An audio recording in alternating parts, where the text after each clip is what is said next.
Good morning అండి. ఈరోజు మనం మాట్లాడుకునేది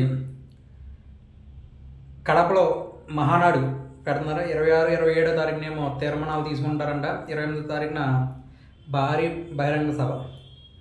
అక్కడ ఎందుకు పెట్టడానికి గల కారణం, గత 30 సంవత్సరాల నుంచి వైఎస్ ఫ్యామిలీకి కంచుకోట. 2009 కానీ 2004 కానీ 2014 కానీ ఎప్పుడు కూడా టీడీపీ బలపడలేదు. కానీ ఈ ట్రిప్పు 7 స్థానాల్లో గెలిచారు. గుండెకాయ లాంటి కడపలో కూడా మాధవిరెడ్డి గారు గెలిచారు. అలాగే వైఎస్ఆర్సీపీకి 3 బద్వేలు ఎస్సీ నియోజకవర్గం అక్కడ విజయం సాధించారు. అలాగే రాజంపేట మైనారిటీలు ఎక్కువ. అలాగే పులివెందుల జగన్ గారు బలం. గత 30 సంవత్సరాల నుంచి రాజశేఖర రెడ్డి గారు కాపాడుకుంటూ వస్తున్న బలాన్ని ఈ ట్రిప్పు పవన్ కళ్యాణ్ గారు టీడీపీ 100% తగ్గించింది. ఎందుకంటే రాజంపేట కూడా పోను, బీజేపీ పొత్తు లేకపోతే రాజంపేట కూడా టీడీపీ కొట్టేది. అలాగే నెక్స్ట్ రాయలసీమలో పొంగనూరు పెద్దిరెడ్డి గారు ఇలాగా కానీ అరక్ కానీ పాడేరు కానీ ఇవన్నీ కూడా బీజేపీతో పొత్తు లేకపోతే 100% 25కి 25 ఎంపీ సీట్లు వచ్చినా సరే ఆశ్చర్యపడక్కర్లేదు, 100% గెలుతుంది. ఎందుకంటే మైనార్టీ ఓట్లే నెక్స్ట్ ఎస్సీ ఎస్టీ ఓట్లే పోయినాయి ఈ కూటమికి. ఏదో బీజేపీతో పొత్తు లేకపోతే ఇప్పుడు అమరావతి 15,000 కోట్లు ఇచ్చారు, అలాంటివి రావు.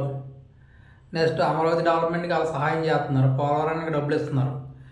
పొత్తు ఉంటే ఇది ప్రాబ్లం, పొత్తు లేకపోతే అది ప్రాబ్లం. అందుకని పొత్తు ఉంది. కానీ ఏంటంటే ఈ అవకాశాన్ని ఎట్టి పరిస్థితుల్లోనూ వదలకూడదని మహానాడు అక్కడ పెట్టుతున్నారు. ఎందుకంటే నాయకుడు దగ్గర ఎప్పుడైతే బలం చూపించామో ఆటోమేటిక్గా జంకుతారు, మనం బలం తగ్గుతుంది అన్న ఫీలింగ్లోకి వెళ్ళిపోతారు. డిప్రెషన్లోకి వెళ్ళి అనవసరంగా మనం 175 అన్నాం, కుప్పంలో ఇలాగా అరాచకాలు చేసి మనం గెలిచాం, నెక్స్ట్ పవన్ కళ్యాణ్ ఓడించేద్దామని అక్కడ మిథున్ రెడ్డిని, నెక్స్ట్ ఏమో ముద్రగడ పద్మనాభం ఇలాంటి వాళ్ళని దగ్గరెట్టాం, ఇలాంటి నెక్స్ట్ ఏమో మంగళగిరిలో ఓడించేద్దామని ఆళ్ళ రామకృష్ణ రెడ్డి గారిని యాక్టివ్ చేసాం. ఇవన్నీ కూడా భయపడతారు. ఎందుకంటే ఇప్పుడు బలం లేదు వైఎస్ఆర్సీపీకి, రాష్ట్రం మొత్తం మీద ఎక్కడా కూడా బలం లేదు.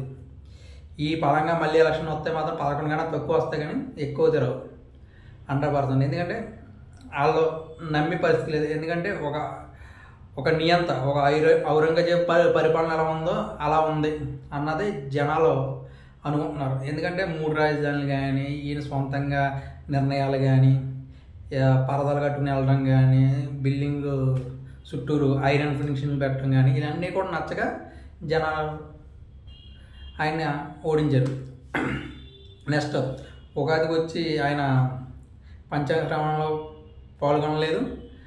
నెక్స్ట్ ఇప్పుడు రాయలసీమకి వస్తే రాయలసీమ మహా పట్టు ఉన్నది వైఎస్ ఫ్యామిలీకి. ఎందుకంటే 2009 కానీ 2014 కానీ 2019 కానీ రాయలసీమలోనే ఎక్కువ సీట్లు వచ్చినాయి జగన్ గారికి. కానీ 2024 మాత్రం పోయినాయి, 5 సీట్లు వచ్చినాయి 53లో. ఈవెన్ ఆ బలాన్ని ఇలాగే కంటిన్యూ చేయాలని మాత్రం కూటమి మాత్రం అనుకుంటుంది. అలాగే ఈ ట్రిప్పు 100% కడపలో మహానాడు పెట్టి ఇంకా విస్తరణ చేయాలి, అక్కడ ఉన్న నాయకులను ఇంకా తీసుకోవాలి, అలా డెవలప్ చేయాలి అన్న ఉద్దేశంతో ఉన్నారు పార్టీని.